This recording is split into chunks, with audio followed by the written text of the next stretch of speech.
My dear friends, आज हम समझने वाले हैं कि रामनवमी के दिन वो सूर्य तिलक जो रामलला को लगाया गया था वो कैसे काम करता है, उसके पीछे कौन सी एस्ट्रोनॉमी और ऑप्टिक्स का कमाल है, आज हम जानने वाले हैं। तो पहले हमें समझना पड़ेगा राम लला के सूर्य तिलक का वो क्या करना चाहते एग्जैक्टली। हमें एक प्रोजेक्शन लानी सूरज की, एक प्रोजेक्शन छोटी जो राम लला के माथे पर होगी। तो उसके लिए हमें सूरज को किसी तरह उनके सर पर लाना पड़ेगा। हम सूरज तो नहीं ला सकते, पर हम उसका प्रकाश तो ला सकते ना उनके माथे पर। तो ऐसा हमने कुछ तो ऑप्टिक्स बनाया है। तो आज देखते हैं, अब देखते हैं कि वो ऑप्टिकल सिस्टम कैसे काम करती है। पहली बात, हमारे पास हमारा सूरज है। अब इस सूरज के हमें प्रकाश चाहिए, उसका प्रकाश।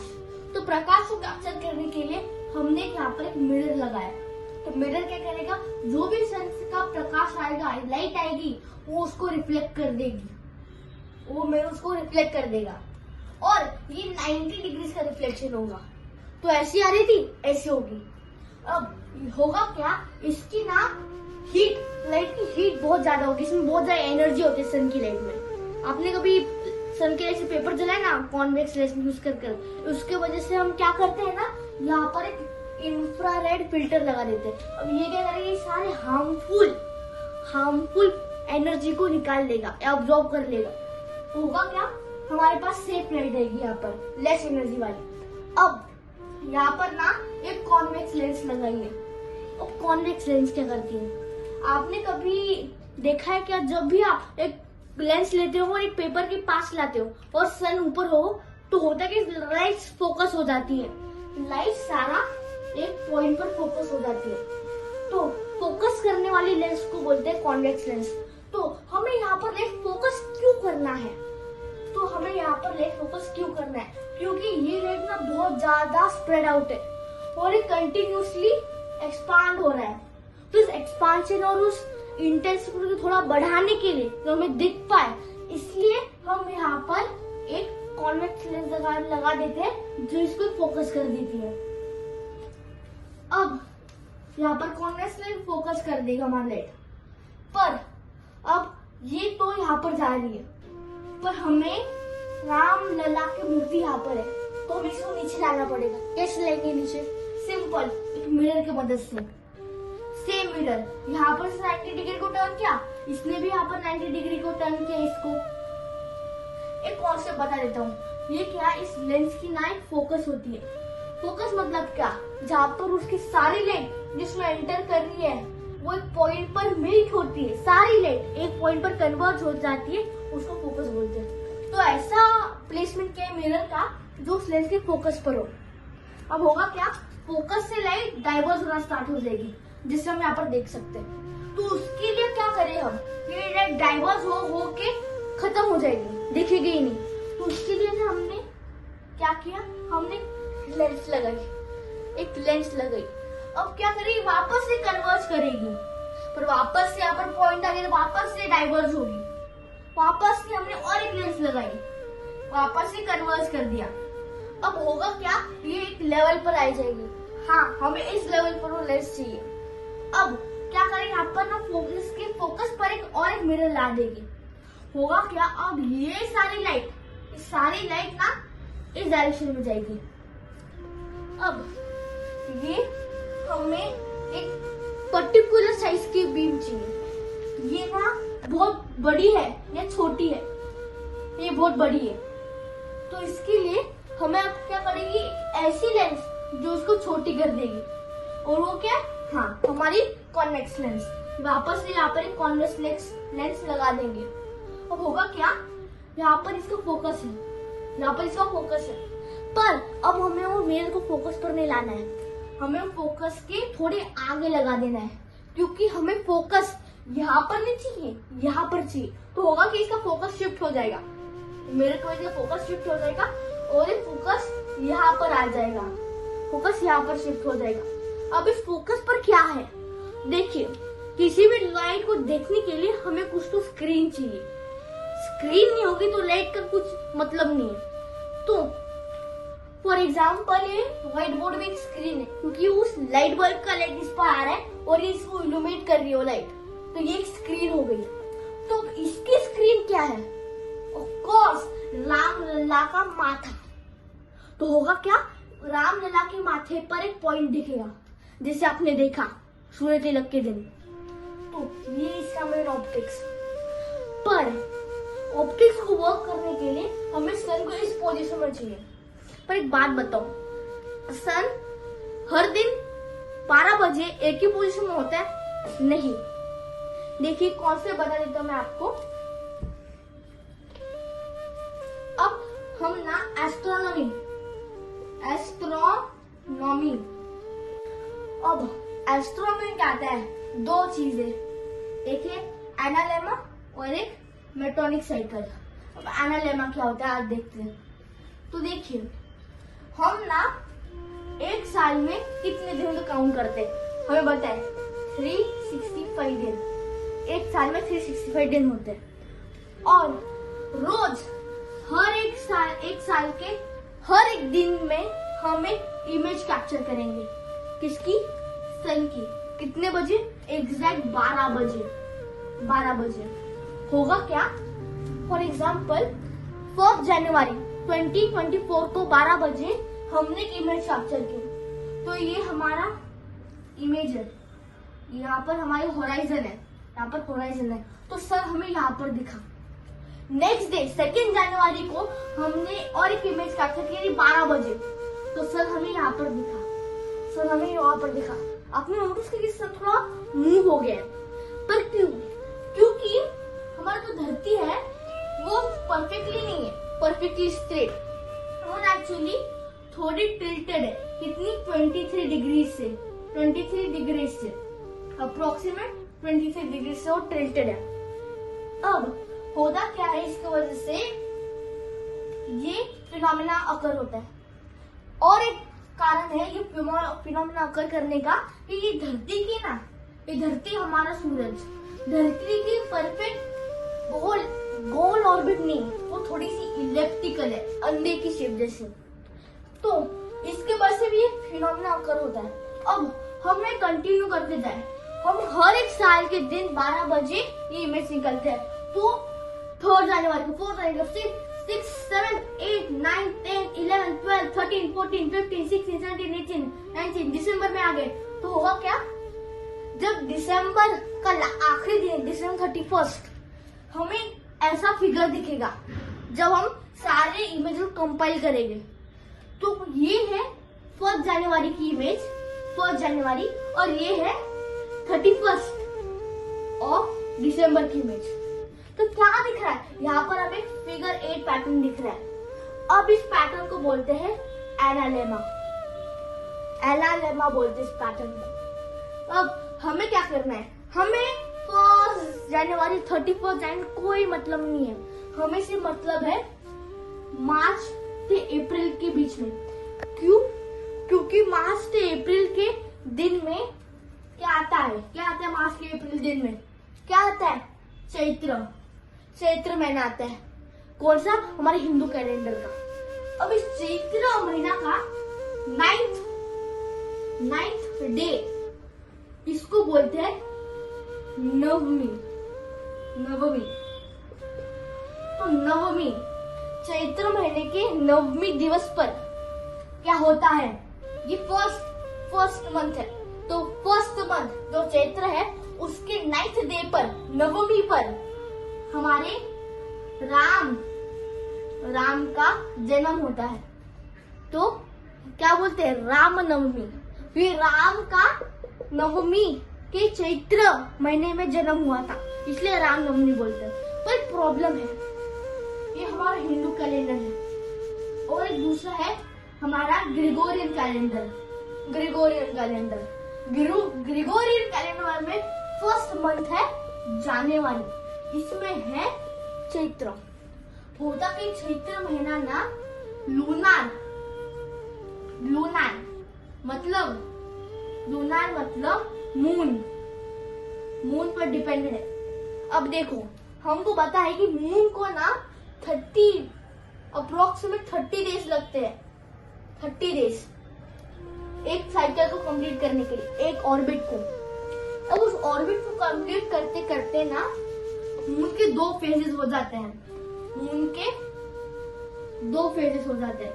एक है शुक्ल पक्ष, एक है कृष्ण पक्ष।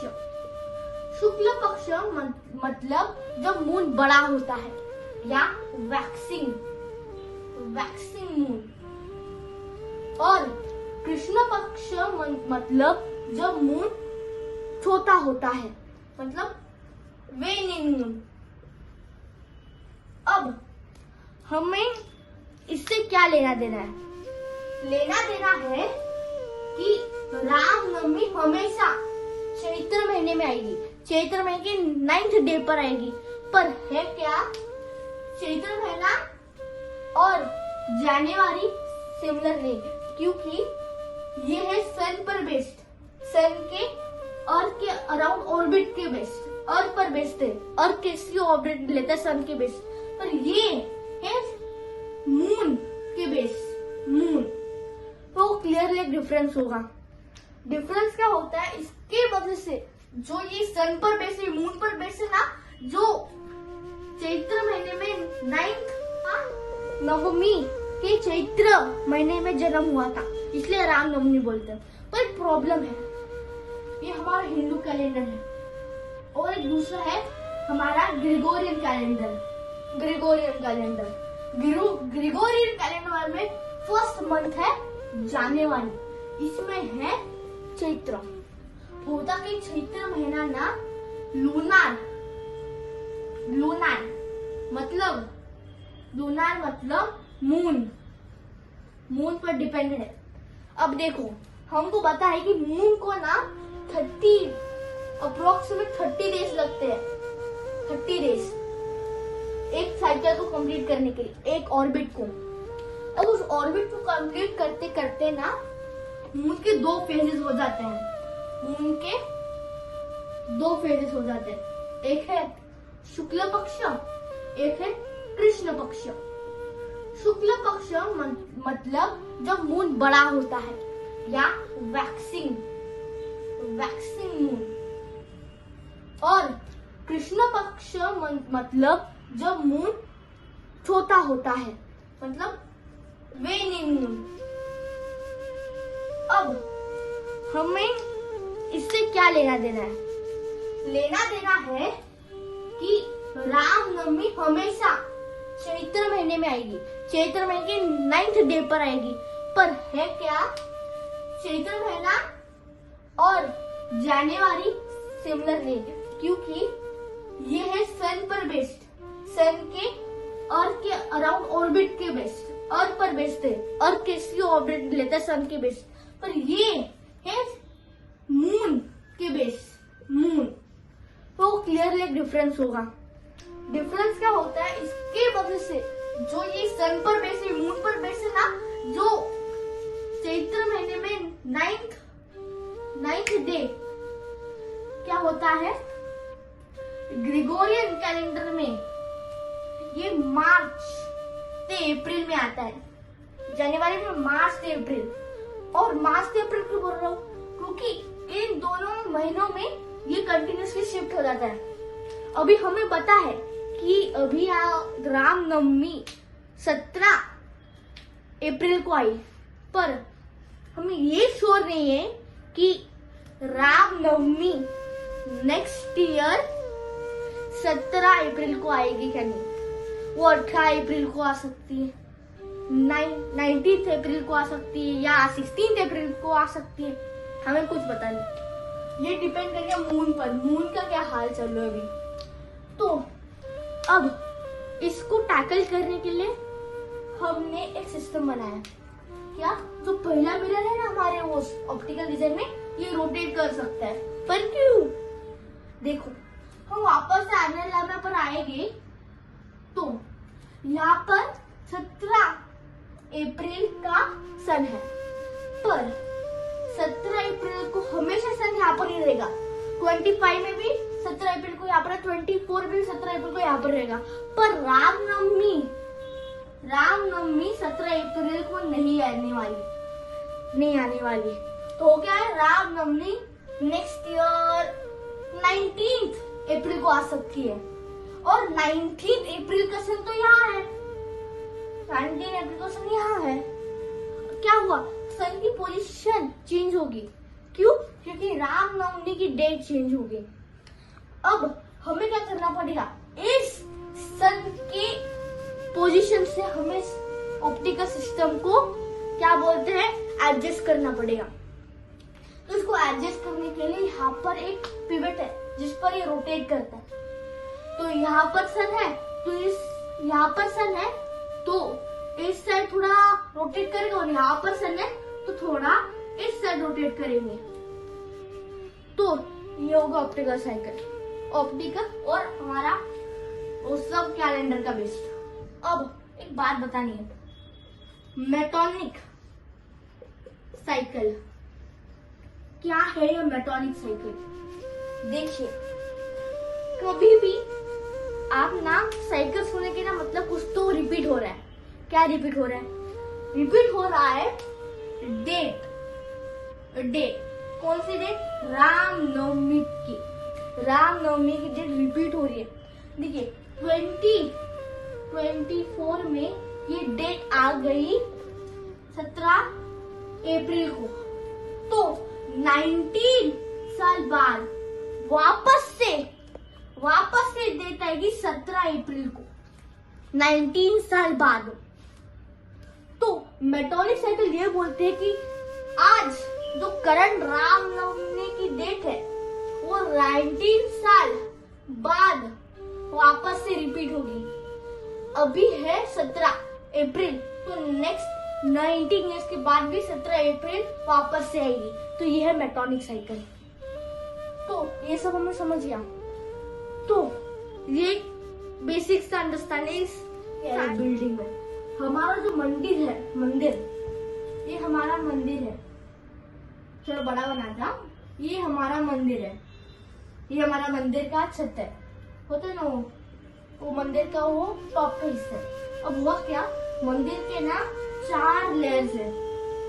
ऊपर के floor, 3rd floor, 2nd floor, 1st floor, नीचे का जहाँ पर आइडल रखी है और एक फ्लोर। तो टोटल में यहाँ पर 3 फ्लोर है, यहाँ पर नीचे एक बड़ा सा एरिया है। तो हुआ क्या ना, यहाँ पर हमें जो फाइनल इमेज चाहिए ना, फाइनल ऑप्टिकल ट्यूब हमें यहाँ पर चाहिए। और सन कैप्चर करने के लिए अभी हमने ना जो टॉप वाला प्राइमरी मिरर है ना, उसको हमने इस बालकनी में रखा है, यहाँ पर बालकनी में रखा है। तो यहाँ पर सन आएगा, यहाँ से जाएगा वो यहाँ पर हमारे एक इंफ्रारेड फिल्टर, एक लेंस जो जाएगा एक सेकेंडरी मिरर में। सेकेंडरी मिरर उसको नीचे ढक लेगा, फिर वो वापस से रिफ्लेक्ट होगा और वो जाएगा रामलला के माथे पर। ऐसा कुछ तो है। सेकेंड फ्लोर पर हमारा है, सेकेंड फ्लोर पर हमारा प्राइमरी, सेकेंड फ्लोर के बाजू में सेकेंडरी, 3rd फ्लोर पर तीसरा, और डायरेक्ट हमारा जाएगा रामलला के माथे पर। तो ऐसा है। अब और एक बात आपको बतानी है, जो इमेज आप देख सकते हो, इसमें आप देख पा रहे हो कि यहाँ पर जो रामलला के माथे पर एक सर्कल है, वो क्या है? रामलला के माथे पर वो सर्कल है, वो बीम है, एक बीम। किसकी? लाइट की बीम। किसकी? सन की लाइट की बीम। सन। तो सन की लाइट की बीम इस पर आप पड़ रही, इस पर क्या बोलते हैं, प्रोजेक्ट हो रही है, जा रही उस पर। और यहाँ पर एक हमें ना प्रोजेक्शन दिख रहा है, इसका सन था, एक छोटा प्रोजेक्शन। तो हमें ये प्रोजेक्शन ना कितना चाहिए, 5.8 सेंटीमीटर अबाउट से इतना प्रोजेक्शन चाहिए हमको। इसके लिए हमें क्या करना पड़ेगा, हमें लेंस की क्या कन्वर्जिंग मतलब उसका फोकल पॉइंट कितना पास है कितना दूर है। यहाँ पर होगा फोकल पॉइंट, तो होगा क्या, ये जो बीम है वो छोटी दिखेगी क्योंकि फोकल पॉइंट बहुत पास है। नहीं। और एक बात आपको ध्यान में रखनी पड़ेगी, पोजीशन क्या है स्क्रीन की पोजीशन क्या है। हम फोकल पॉइंट लेंस के पास होगा तो स्क्रीन पर एक बड़ी इमेज दिखेगी, क्योंकि जब फोकल पॉइंट पर आएगी वो डाइवर्ज होगी, और जब ये स्क्रीन के पास होगी ये जो इमेज है या प्रोजेक्शन बोल सकते हैं इसको, वो छोटी दिखेगी। तो अब इसको कंट्रोल करते हुए हमने ऐसे लेंस फिट किए हैं कि हमें 5.8 सेंटीमीटर की प्रोजेक्शन दिख रही है रामलला के माथे पर। तो अब और एक बात करते हैं, जो भी आपने नोटिस किया होगा इस इमेज में बहुत सारी डस्ट गैस है। आपने कभी वो इमेज देखी होगी रामलला की, तो उसमें बहुत सारे डस्ट या स्मोक भरा है, पर क्यों? उस स्मोक का एक रीजन है। स्मोक क्या करता है, उस लाइट के पाथ को दर्शाता है, दिखाता है, तो उसको एक इफेक्ट है, उसको टिंडाल इफेक्ट बोलते हैं, जो मैं अगली वीडियो में बात करने वाला हूँ। तो टिंडाल इफेक्ट हमें यहाँ पर दिखता है। और एक कॉन्सेप्ट, तो ये सारा है रामनवमी का मामला। तो ये बेसिक में सारा ले लिया। तो आपको थोड़ी इंफॉर्मेशन नहीं मिली होगी तो थैंक यू। और आपको लग रहा होगा कि इम्पोर्टेंट तो शेयर कर दीजिए, क्योंकि सबको देखने दीजिए कि क्या चालू है।